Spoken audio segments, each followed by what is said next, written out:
Just be nice. mind what you say. All right, I'm going to let everybody in.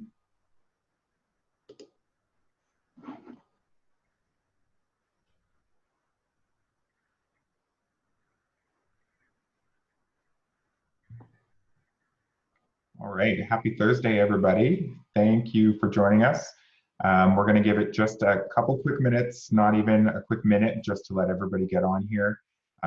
It's so good to see so many of you that are returning, and we've got some new faces, which is awesome. Anybody that wants to turn your cam on so we can see your wonderful faces, that would be appreciated, but don't feel obligated. If anybody's having any issues, now's a great time. Just type it in the chat box and I can help you make sure that you're connected. Awesome. Look at you all go. We beat last week's record already. Couple of Calgarians, fellow Calgarians. Hey, Pat. Hey, Julia. Definitely some names I recognize. Yeah, for sure.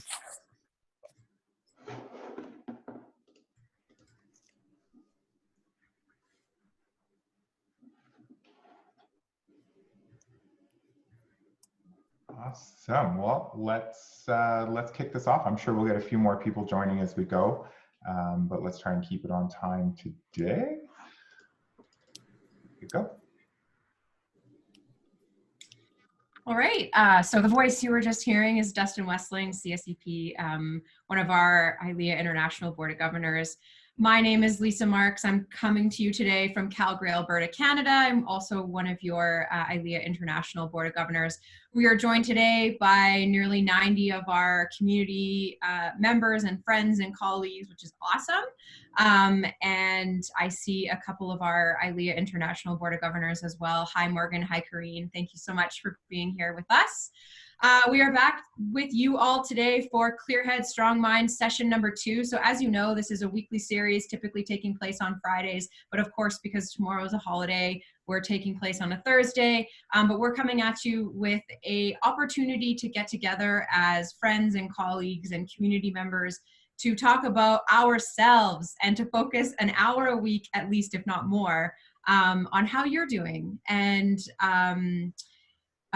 sort of the full circle of who you are as a human going through this incredibly uncharted territory and super unique experience. So Dustin, if you flip forward to the next slide and my little preamble, this is how most of us said we felt last week at the end of last week's session. So what an awesome thing to get to see that in such a hard time, there was a pocket of optimism and gratitude and connectedness and hope and motivation taking place. And so I'm just grateful for all of you for being here and to ILEA International for enabling this opportunity to come together. Click forward to the next slide, Dustin. Quick hit here, guys. We've created this session with purpose in mind. So wanted to just share the purpose with you. We hope you find some balance amongst the chaos. We really want to ensure you have an opportunity to think about your own mental strength and feel mindful and know that there's an opportunity at least once per week to come back home to yourself. We are going to each week offer you tips, tricks, skill sets, and ways to feel prepared for what we're going through, at least a little bit. Weekly challenges, which means weekly accountability. We are going to check in each week with what we talked about the previous week. So this is a true series, and we hope that we really care about you as a whole person. And so that's really what Clear Head, Strong Mind is all about. As you can see, there is a chat function at the bottom. Please use that. Please jump in there with your thoughts, comments, share with us any questions you have. I know Dustin's going to keep an eye on the chat box, and we will integrate those questions or thoughts into what Angela's prepared for us today. And so I encourage you to get active and engaged in there. If nothing else, let us know how you're feeling, because we always love talking about our feelings on these sessions. So if you were with us last week, you know that we started off with 5 minutes of breath work to kind of come home to ourselves and feel centered. We are going to do that in just a couple of minutes again, because I think it was an effective tool in shutting out some of the noise and the chaos of the day.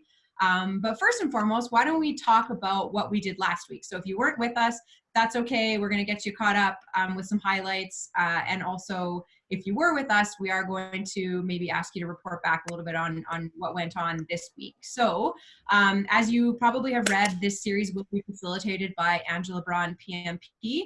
So Angela is based out of Calgary, as well as a former ILEA Canada chair, brings with her 20 plus years of large corporate, large brand experience, and is now also a certified coach running her practice for creative professionals around the world. So I will welcome back Angela here. We'll do a quick hit on what last week was like, and then we will continue forward. Okay, thanks, Lisa. Wow, it's so good to see all of you again. I love seeing all of your faces. Thank you for showing up and hanging out with us going into the long weekend. So Lisa and Dustin had asked me to do a bit of a recap so that we can continue to build on some of the tools and tips and strategies as we move forward in this sort of chaotic time that we're in right now.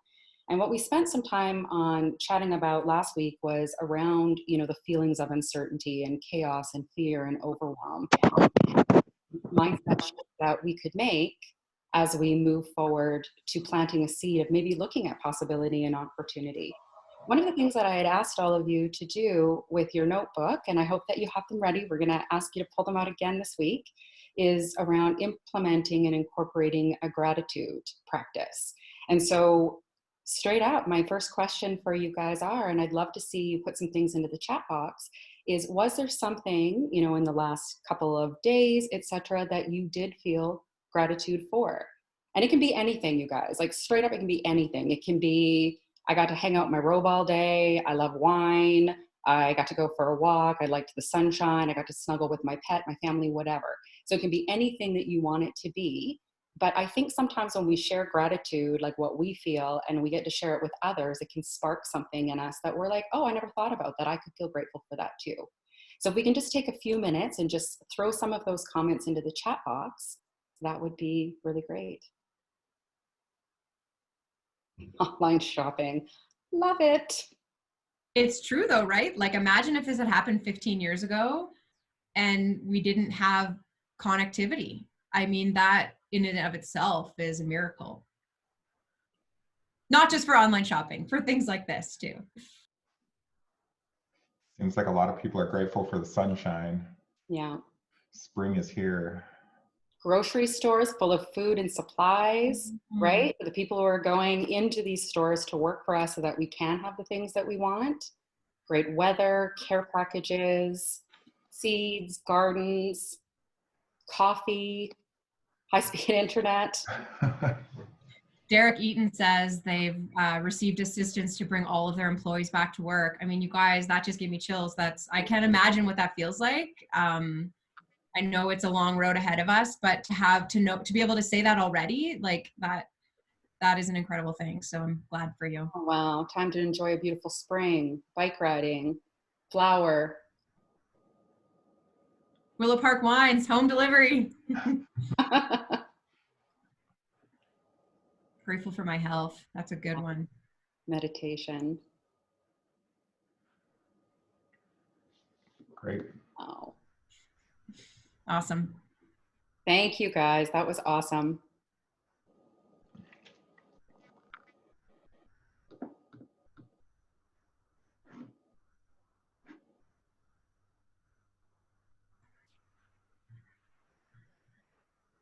Great. Well, thank you for sharing those with us. If you think of something throughout the session, again, like I said, let's light up this chat box with all the things that we are feeling today. So you don't have to come to the table with this supreme optimism today. This isn't a performance. If you're coming today because, or not necessarily because, if you're simply here today because it's in your calendar and also you're feeling sad or you're feeling the heaviness of it, that's okay too. Feel welcome to share, and and we'll just keep talking about it because that helps us all. So I know that I felt the heavy wave of all of it this week around Sunday morning. I spent the first several weeks sort of in this like hyperactive mode of dealing in the world that I live in. And so suddenly when the dealing sort of weared off, or the energy around the dealing wore off, I really started to feel the heaviness of this. And so this session is really timely for me as I explore more about the inner workings of what I'm feeling now, which some of you maybe have already started feeling, or maybe you haven't gotten to that point of the emotional spectrum of this, but just know that it's all coming at us in waves, and it's hitting each of us at different times. So whatever you're feeling today, we honor that. And in the spirit of getting started here, we'd love to start off with just, and invite you to have an open mind about 4 or 5 minutes of some quiet time here, some breath work. We do have our wonderful ILEA friend, Carol Dunsmore, with us again this week. Carol is based in Arizona. She's one of the founding board members of ILEA Arizona, which is just awesome, and is not only the owner and principal planner of her own agency based in Phoenix, but also is a certified yoga instructor, and so is coming to us today to walk us through a couple of minutes of quiet and reflection. So over to you, Carol. Thank you. Am I unmuted? You're good. Okay, great. Well, thanks everybody. Thanks for inviting me back. For those of you that were with us last week, we did a couple of guided breathwork techniques. I'm going to change it up a little bit this week, and we'll do a little bit of breathwork, and then I'm going to actually ask you guys to close your eyes while I read a passage that's meant something to me for a long time. I've used this to open and close yoga classes before, but it's just extremely timely. So I thought it might be something of interest for our group here. So if everyone could just close your eyes if you're comfortable. I'm going to actually turn off my video so you don't feel like you need to watch me. Close your eyes if you feel comfortable, and just simply notice your breath. Don't change anything about it. Just breathe gently in through the nose, out through the mouth, in through the nose, out through the mouth, at your own pace. And while you just take a minute to get grounded, I am going to actually type in the name and author of this passage in case you want to look it up later.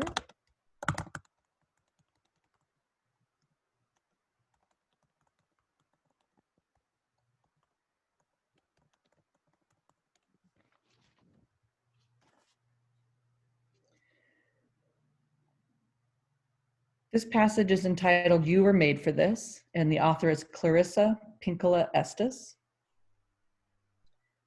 Ours is not the task of fixing the entire world all at once, but of stretching out to mend the part of the world that is within our reach. Any small, calm thing that one soul can do to help another soul, to assist some portion of this poor suffering world, will help immensely. It is not given to us to know which acts or by whom will cause the critical mass to tip toward an enduring good. What is needed for dramatic change is an accumulation of acts, adding to, adding more, continuing.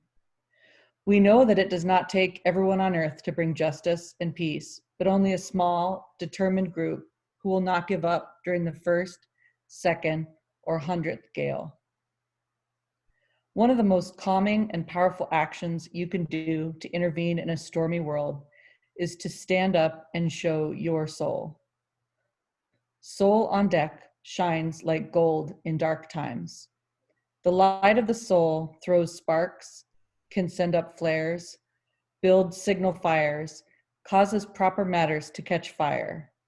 To display the lantern of soul in shadowy times like these, to be fierce and to show mercy toward others, both are acts of immense bravery and greatest necessity. Struggling souls catch light from other souls who are fully lit and willing to show it. If you would help to calm the tumult, this is one of the strongest things you can do. There will always be times when you feel discouraged. I too have felt despair many times in my life, but I do not chair for it. I will not entertain it. It's not allowed to eat from my plate. In that spirit, I hope you will write this on your wall. When a great ship is in harbor and moored, it is safe, there can be no doubt. But that is not what great ships are built for. Thanks, Carol. Thank you. I'm so excited to hear the rest of this presentation. Thanks so much for being here. Thank you. Yeah, I mean, I certainly feel a bit more centered than I did before. And so I don't need to belabor the point here anymore without allowing us to just carry forward.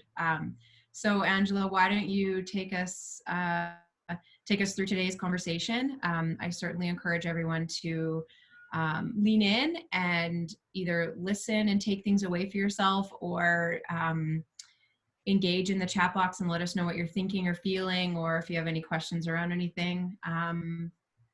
And so without further ado, Angela, why don't we get started? Thank you, Lisa. And thank you, Carol. I got to tell you straight up, I think I needed to have that breath work, and I needed to have that moment, because I think, some of the things that we're going to be talking about today are going to be maybe a harder conversation to have.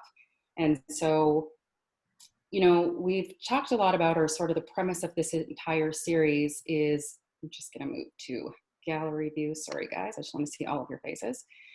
Is really around shoring up our own well-being, about how we can protect our own energy, because we are going to move into recovery. We know that's inevitable. We don't know when, we don't know how, we don't know what it's going to look like yet, but we know that we're going to come out of this. So how do we move into recovery from a powerful place? How do we make sure that when this happens, we're not completely and totally exhausted, mentally, physically, etc.? And so that's really sort of the premise of the conversation that we're having today. And I think, Lisa, actually, that was a great story, and thank you for sharing that. I, have, in working with, some clients and talking with some other coaches in my industry, we are actually finding that to be the case. And what's happened is, in the first couple of weeks, we just had to put out fires, right? And so we had to make quick decisions. We had to make hard decisions. We had to stabilize business. And now that we're in this sort of lull, or this, space of uncertainty, and we don't really know what the future is going to look like, there's probably a lot of us that are feeling a lot more emotion than we might have actually felt in the previous couple of weeks. There's a heaviness, right? I don't know if any of you are feeling that right now. You can put up your hand if you want to. You totally do not have to if you don't want to. But I know personally that this feels like a harder week, because I'm left with my emotions right now. And so I'm feeling them, and I'm starting to process them. So I just wanted to say, if this feels like this right now, it feels a bit heavier or a little bit harder, it actually is natural and it's normal. And it's one of the things that, we had put out there for this week is an article from HBR, the Harvard Business Review, and it was all around grief. And so that's kind of what we're going to talk a little bit about today. We're going to talk about the different types of grief that we're experiencing, and how we can navigate through that to the other side, and what kinds of things we can do to protect ourselves in that space. So I don't know if anybody in here has had an opportunity to read the article. If you haven't, that's okay. Certainly encouraged to go back and take a look at it. It was very insightful to me. I hope it was very insightful to you as well. But for those of you who haven't had a chance to read it, we'll go ahead and I'll talk to you a little bit about what the article encompasses. And so basically, they brought in these subject matter experts around grief, and what they were saying is that, as a whole, we're experiencing two types of grief right now. We're experiencing individual loss, and that is loss of everything that we knew to be true, right? We feel loss around freedom. We feel loss around human connection. We have lost jobs, we have lost income, and we have lost all sense of normalcy. And that actually is a huge loss, and we don't need to underestimate that. It's pretty big, right? The other thing that we seem to be experiencing right now is this anticipatory grief. And that is around, we don't know what the world's going to look like. We know it's going to be different. We don't know how, when, why, what it's all going to look like. And there is actually a loss of psychological safety that happens in that space when we don't know what's going to come. And so we automatically are going to go to that place, kind of like what we talked about with fear, right? We're going to go to that place of, oh my gosh, it's going to go to the absolute worst case scenario. And so what's happening, which is this surreal moment in history, is that we have two types of grief that we're being bombarded with. We're being bombarded with individual grief and the loss that we're experiencing. And then we're also dealing with this overall grief of the world, which is what's happening with this pandemic.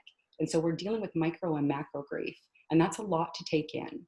And so right now we're going to talk a lot about how can we process this and how can we protect ourselves in this. But I also want to say, if you're experiencing this, you're in good company. Look around. Everybody else is experiencing this too. And it's totally okay to feel the way that you need to feel in these times. So when we unpack, I guess, personal grief or personal loss, now I got to tell you straight up, I'm not a grief counselor. I do not have any subject matter expertise in this area. I can only share with you what the subject matter experts are talking about. And when they talk about like how to deal with grief on an individual level, what they're saying is like, first thing first is we need to find a support system, right? So straight up, we need to find a support system. We gotta have someone that we can talk to. We have to have someone we can share it with. And that can be your immediate family. It also doesn't have to be, by the way. But you need to find some place that you feel safe in order to be able to talk about the things that are painful or hard for you. The second thing we can do is take a look at the 5 stages of grief. And we're going to include some resources for you so that you can take a look at some of the things that we have found that we think will be helpful for you. Probably not going to spend a lot of time on it on this call, but it's important to note that subject matter experts say that there are 5 different stages of grief. There is a framework in which you can look at, but it's also equally important to note that it's not linear. It doesn't follow a chronological or sequential order. And sometimes you're going to feel these emotions at all different times. Like sometimes it can change daily, sometimes straight up it's going to change hourly. The third thing that they talk about is that we need to process grief. So, we talked a little bit about this last week, and there are emotions, and we're not going to make emotions good or bad. They just are what they are. Positive emotions, we don't generally think about it. They just come out, right? I mean, they're just natural. Negative emotions, we have a tendency to suppress them because they don't feel good. And so we don't want to deal with them. But the only way to get to the other side is to go through it. And so one of the things that I want to share with you is find a place to experience and release the emotions that you have right now.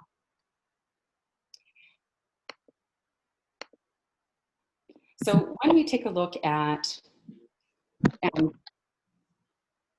anticipatory grief? There's a couple of things. Sorry, I've got a pop-up coming on my screen here and I don't want it to disrupt me.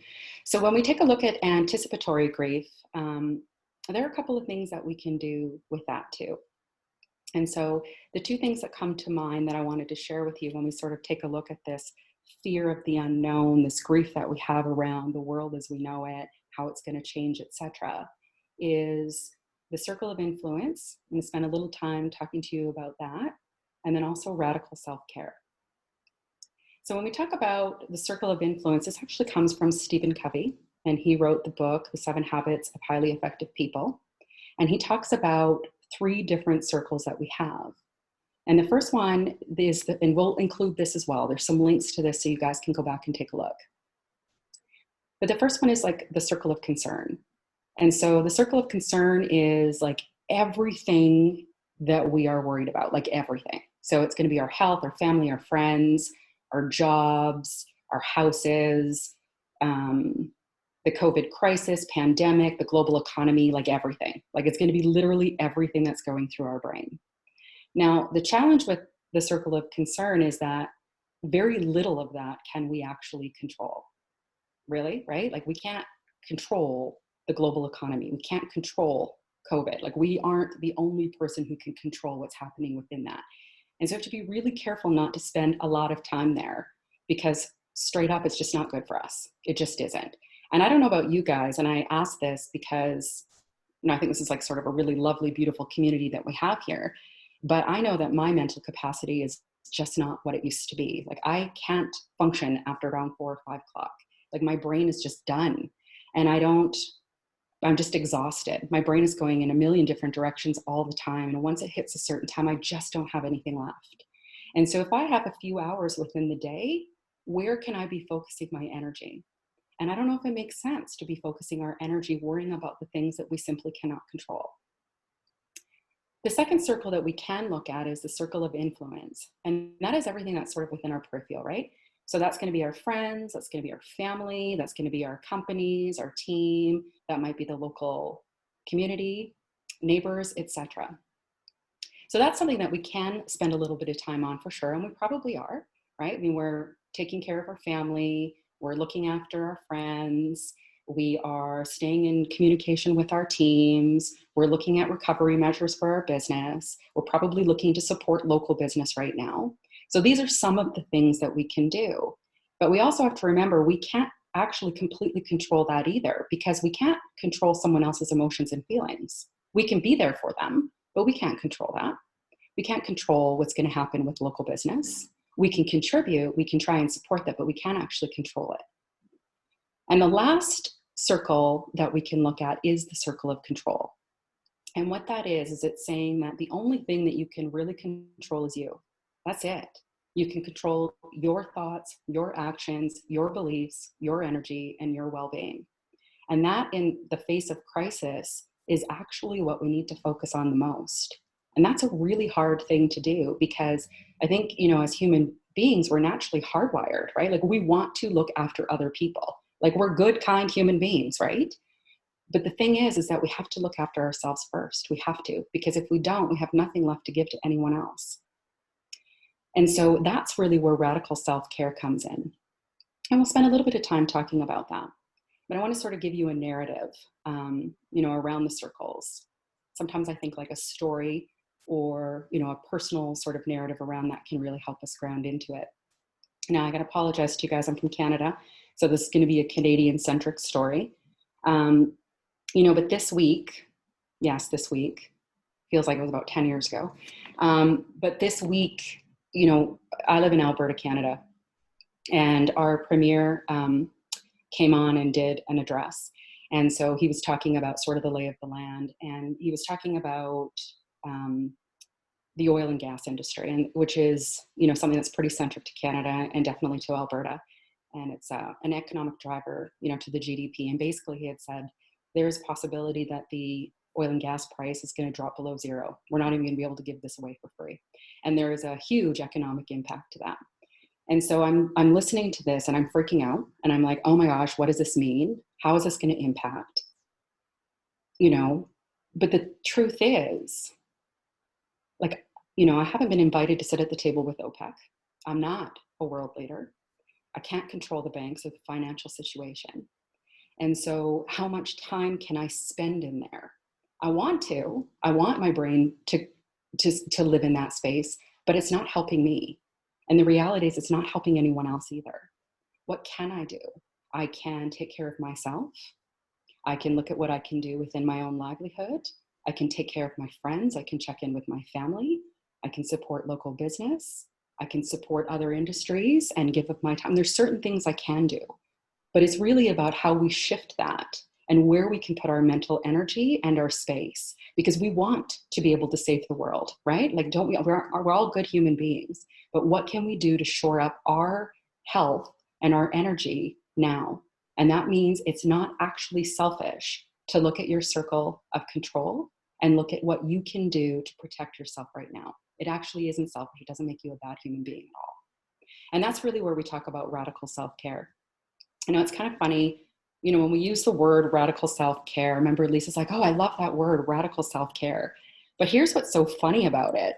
Like, radical self-care isn't radical at all. I think we've just sort of thought that it has been for so long, right? I mean, we don't have time to do any of this, like sleep, whatever, proper nutrition, exploring things that we just love to do. Like, we don't have time to, we're always on the go. We're on the go, we're on the go, we're on the go. And so all of a sudden we say, hey, let's all like incorporate some self-care measures so we can take care of ourselves. And we're like, wow, that's radical. And it's actually not. And so what I want to chat with you about today is how we can move into that self-care practice and some of the things that we can do to incorporate into our lives, and recognizing that it actually is super, super important. And every health professional out there is going to tell you the same thing. We need to shore up our own energy. We need to take care of ourselves so that we can give to others, our family, our friends, our companies, our industry, the world, right? But it all starts with us first. So some of the things that I've come up with, and again, I'll share this with you guys. Nothing I'm going to share with you here is like totally mind-blowing. It's probably nothing that you haven't heard before. The beauty is hearing it and putting it into practice. That's really where the beauty is.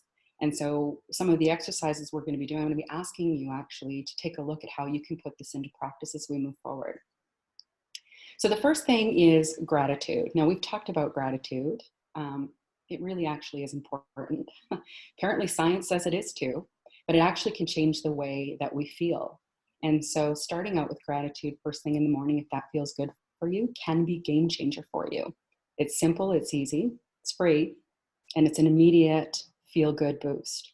And so how would it feel if first thing in the morning, instead of jumping on your phone, checking the news, if you just spent a few minutes thinking about gratitude, how might that shift the way that we feel going into the day? You know, the second thing we talk about when we look at self-care is sleep. And I don't know about you guys, I, having a hard time sleeping. My brain is going right now. And so it can be a little bit harder to fall asleep. But right now, this is how you're protecting your energy, right? So we have to be able to sleep. It's the only way that we have the energy to move forward. And honestly, if you need to take a nap during the day, like just do it. Don't feel bad, like just do it. If you can and you want to, do it. You know, once we come out of this, you probably won't have the time, so you might as well take advantage of it now.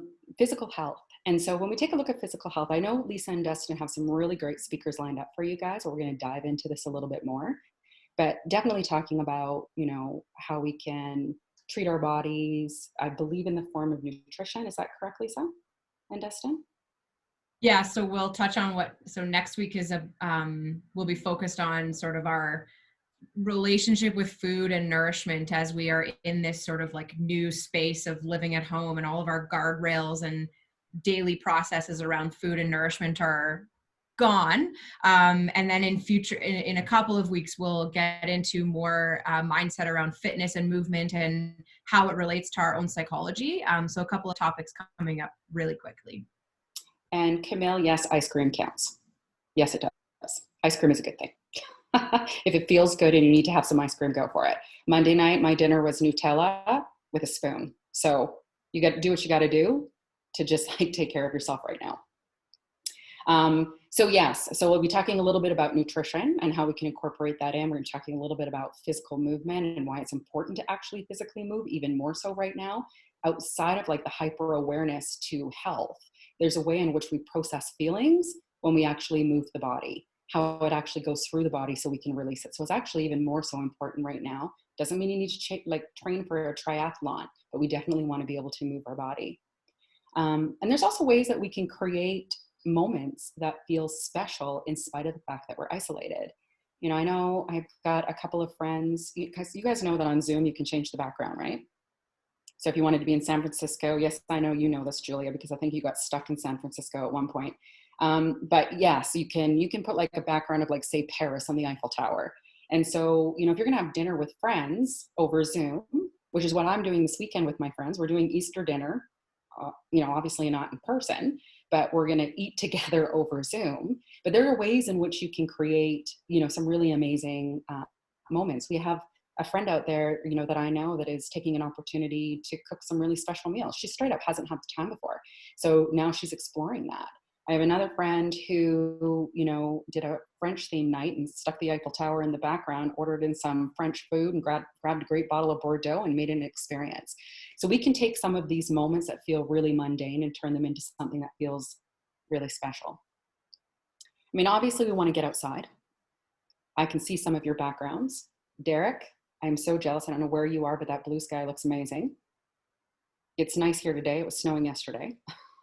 So getting outside, you know, it's funny. I don't know if I'd consider myself to be an outdoor person per se, but I don't know if I've ever gone for a walk for no other purpose. Like, I've always gone for a walk because I was either looking to get fit or because I was running an errand, like straight up. I've actually never just gone for a walk with nowhere to go just for the purpose of going for a walk, like truly, which is actually kind of shameful, but it's true. I'm sharing that with you. And so is there an opportunity to do that? Can we just do something for the joy of something without there having to be a purpose or an intention behind it? Obviously, we want to keep in touch. We want to stay close to the people that we love. It's a great opportunity to have those conversations, maybe tough conversations that we've really wanted to have and maybe haven't been able to before. It's a great opportunity to check in with people that we miss, that we haven't been able to talk to in a while. I personally feel more social right now than I probably have in the last 6 months, because I just want to be with people. Like, it's something that, you know, is just calling out to me. So it's a great time for reconnection if you're in the space to be able to do that. Do not force yourself if you don't want to, but it's a great place for reconnection. The other thing is, I'm not going to talk about limiting our access to news. I'm pretty sure we've all heard that numerous times. But what I am going to throw out there is an opportunity to step away from electronics and social media. You know, to take a break from that for a period of time. Like, what would it feel like if we were to go back to the roots for a little while? Like, I guess music is electronics if your music is on your phone or what have you.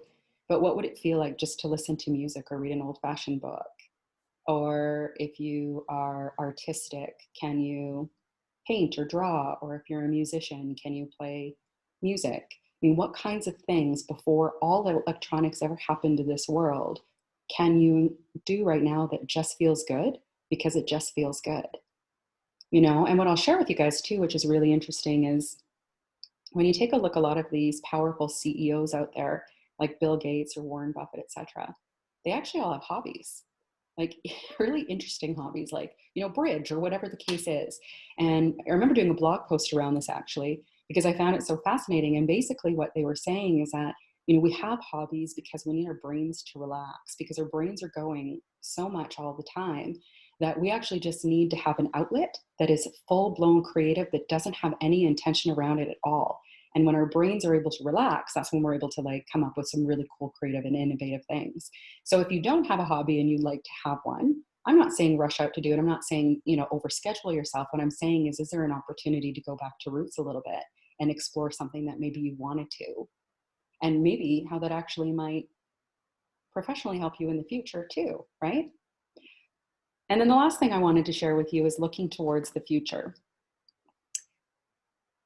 Right now, I personally, and I want to know what you guys think, I actually do want you to put this into the chat box.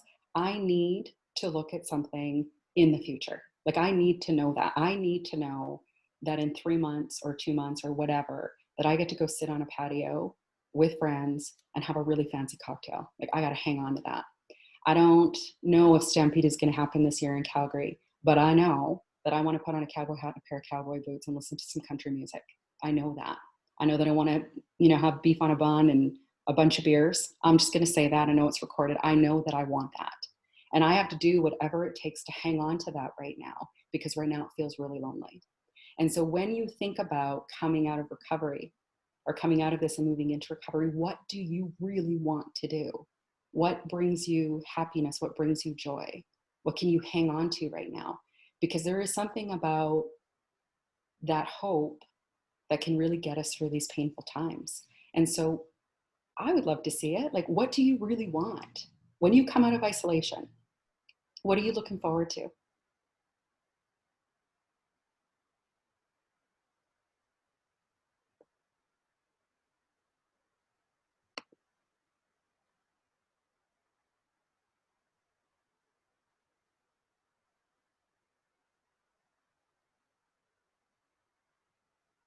Oh, hugs. I love that. Traveling, the beach, grandbabies, ocean, wine with friends in real life, girls' nights. Awesome.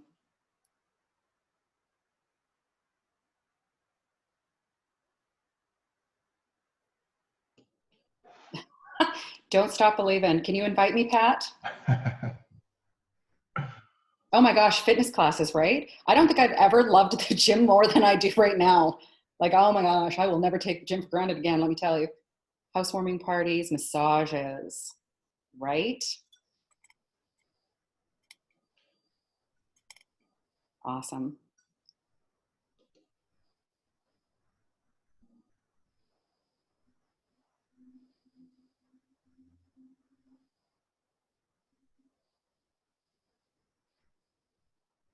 That's awesome. Thank you guys.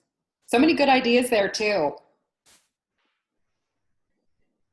Meditation. Yes, actually, I had that in my notes. So thank you, Michelle, because I actually wanted to mention that in self-care. So my bad, my apologies.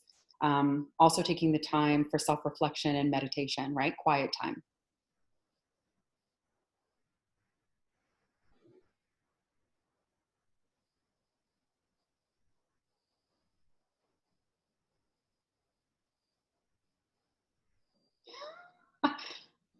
Aaron, seeing a movie without my kid. Okay, that's fair.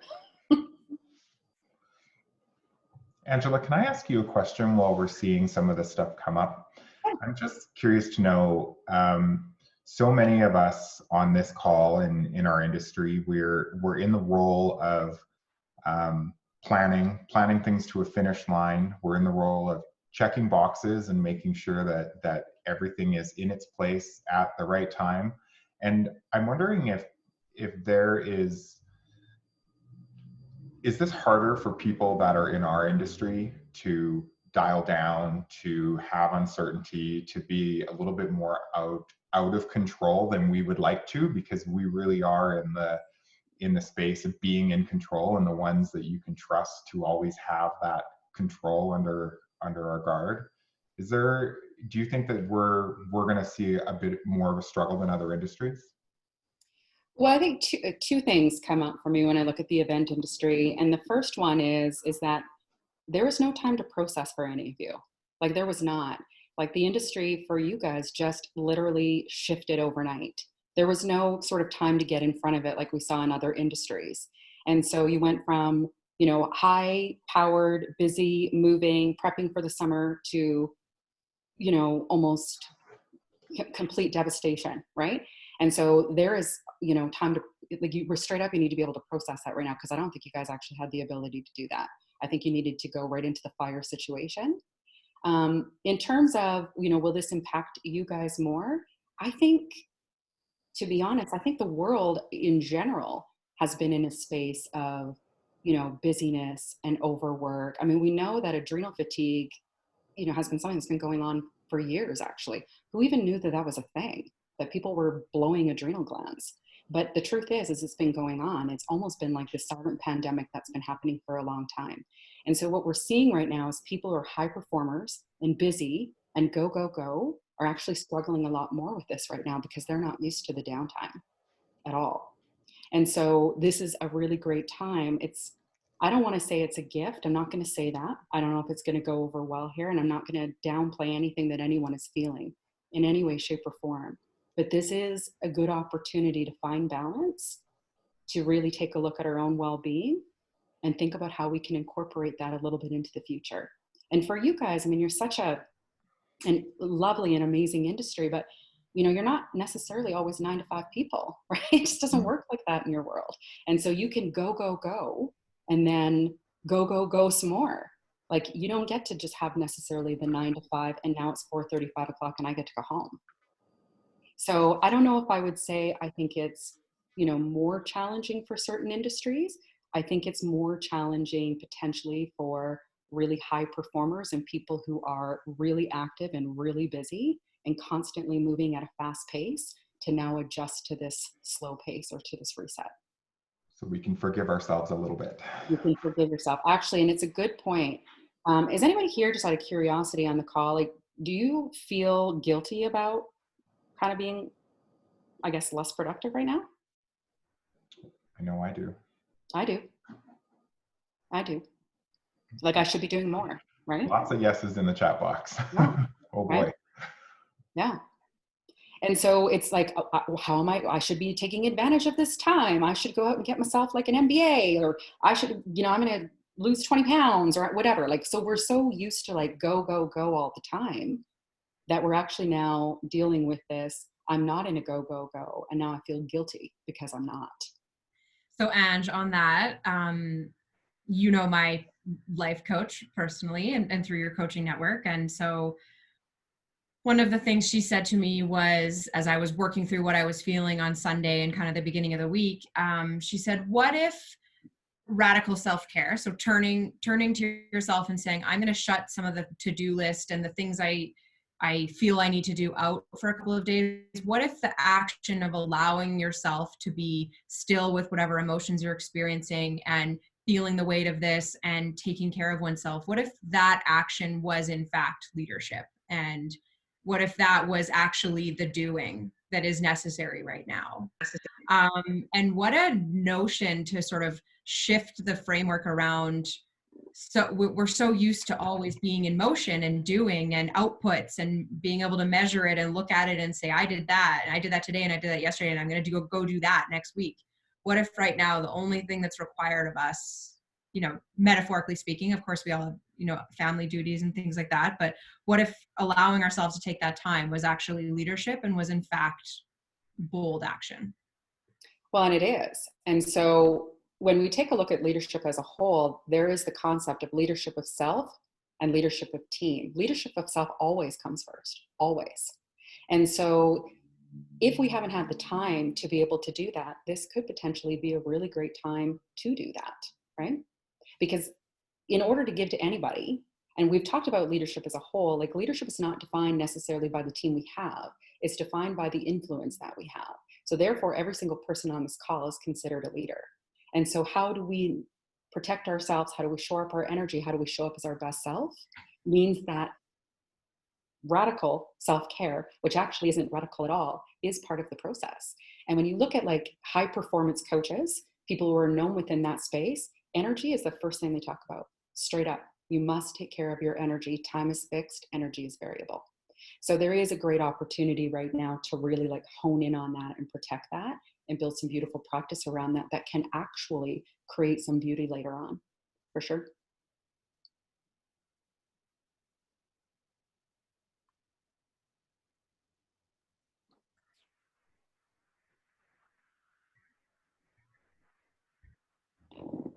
Did you have anything else, Dustin, or did you want me to Nope, that was continue? great. Back to you. Okay, just wanted to make sure. Didn't want to make any assumptions here. Honestly, you guys, for the most part, I wanted to share with you that, I mean, that's, you know, pretty much what I wanted to talk about today was, you know, recognizing that what we're feeling is grief, that it's okay to feel the grief that we're feeling, that it's okay to take care of ourselves, and that actually, you know, that whole circle of control and that whole concept of radical self-care is actually what is required in order for us to be able to shore up ourselves so that we can move through it into the other side. And the thing is that, you know, radical self-care actually makes us more effective and not less. And that's really the point, I think, that, you know, Lisa, that you were talking about earlier in that conversation with your life coach. And so, you know, I do have a challenge for you guys this week. If you do have a notebook, same notebook, napkin, piece of paper, whatever floats your boat. If you have that, I encourage you to pull it out right now.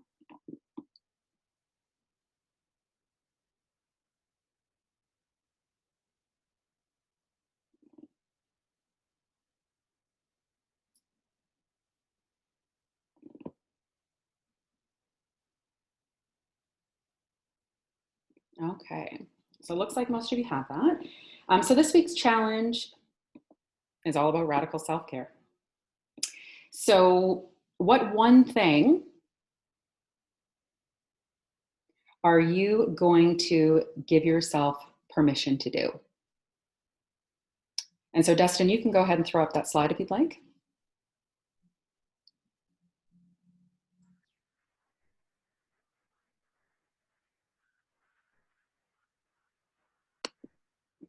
So what one thing are you going to give yourself permission to do? And so basically what I'm saying to you is you can choose your own self-care. I gave you guys some ideas.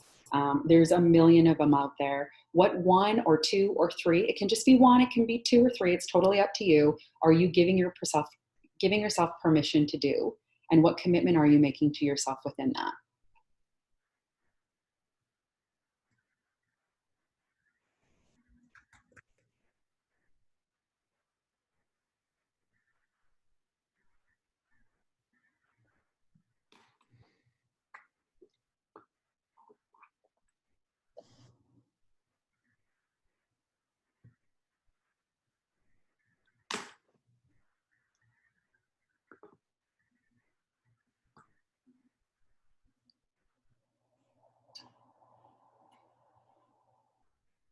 Thank you, Michelle. I have actually heard about that book. I think it sounds amazing. We'll capture it. We'll make sure to capture that resource in the notes that goes out on Monday.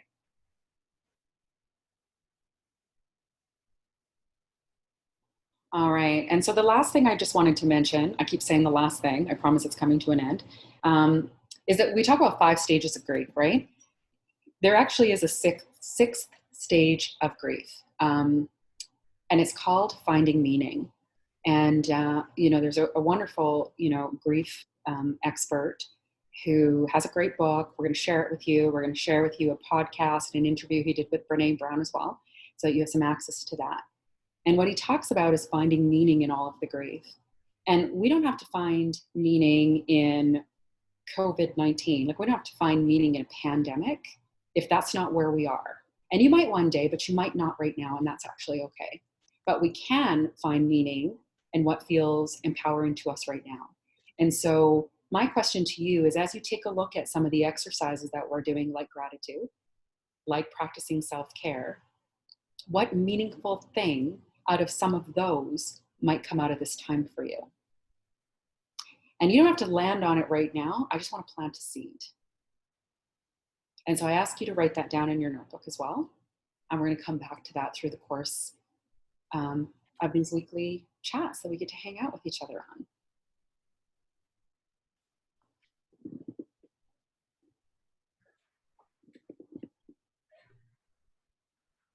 So that's it for me, guys. I love you guys. I love this industry. I love everything about you. I'm so excited that you got to come and we all got to like hang out together before we go into the long weekend. And I just want to say, stay safe and stay strong. Over to you, Dustin. Thanks, Ange. Hey, Dustin, if you throw the slides up, guys, before you log off, we've just got a couple final thoughts for you.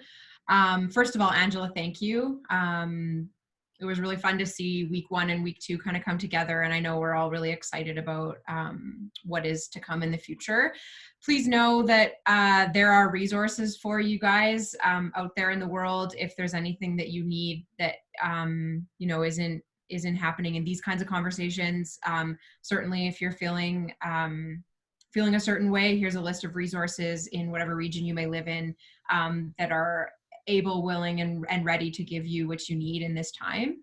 Next week, as we alluded to earlier, we've invited in, along with Angela, a friend of ours, a friend of the association based out of Ontario named Irene Pace. We did invite Irene to the call to listen in today. I'm not sure if you're on the call, Irene, but if you are, welcome. If not, next Friday, 3 o'clock Central, come end your week with us. Irene is a nutrition specialist, dietitian. However, we are going to have a really fascinating conversation about what's going on with all of us as it relates to our relationship with food and nourishment now that we are in our homes, effectively 24/7. Our guardrails and the weekly and daily processes we've built into place around how we eat, how we feed ourselves, when we eat, nourishment, what that all really means to us, now that we're living in this sort of very interesting vortex of being at home all the time.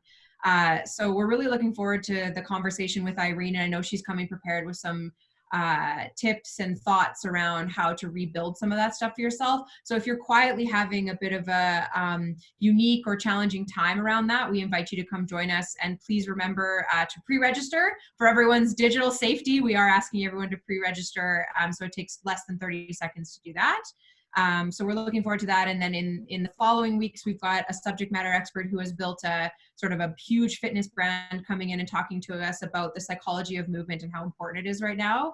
On the docket for earlier in May, we've got conversations around money mindset and what's potentially going on with all of us as it relates to sort of the fear and scarcity and how to move back into a feeling of abundance and that we all have enough.